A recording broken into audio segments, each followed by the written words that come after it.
Pratite GM Press. Na danas održanoj sednici opštinskog veća usvojeno je svih 19 tačaka dnevnog reda. Članovi veća usvojili su, osim ostalih, i program održavanja i uređenja vodotokova na teritoriji opštine, kao i nacrt odluke o utvrđivanju prosečnih cena kvadratnog metra nepokretnosti za utvrđivanje poreza na imovinu za 2020. godinu na teritoriji opštine Gornji Milanovac. Oktobar je međunarodni mesec za prevenciju raka dojke, a porast ove vrste karcinoma je svuda u svetu, kao i kod nas, evidentan. I u Gornjem Milanovcu tendencija porasta broja obolelih postoji.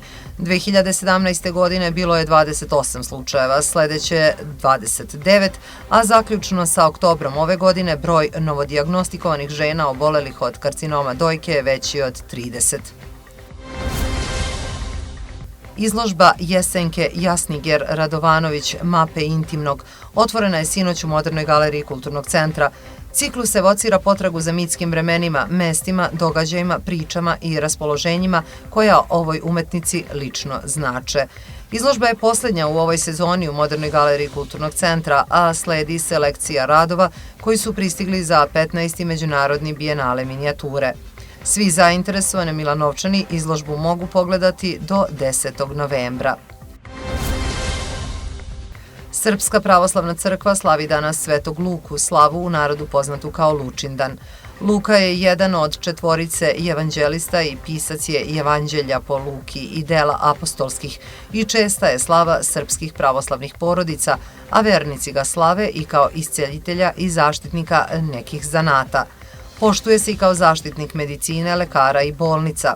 Svetog Luku kao svog zaštitnika slave i obrazovne ustanove, među kojima je i Akademija Srpske pravoslavne crkve za umetnost i konzervaciju.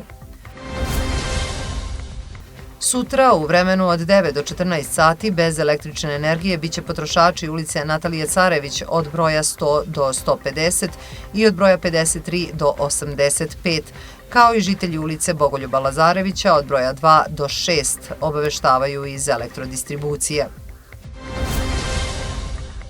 U Srbiji će danas biti pretežno oblačno hladno, mestimično sa slabom kišom, na višim planinama sa susnežicom i kratkotrajnim snegom, vetar slab i umeren. Najviša dnevna temperatura od 11 stepeni Celzijusove skale. U Gornjem Milanovcu danas oblačno i suvo, duvaće slab jugoistočni vetar, najviša temperatura do 10 stepeni. Pratili ste GM Press.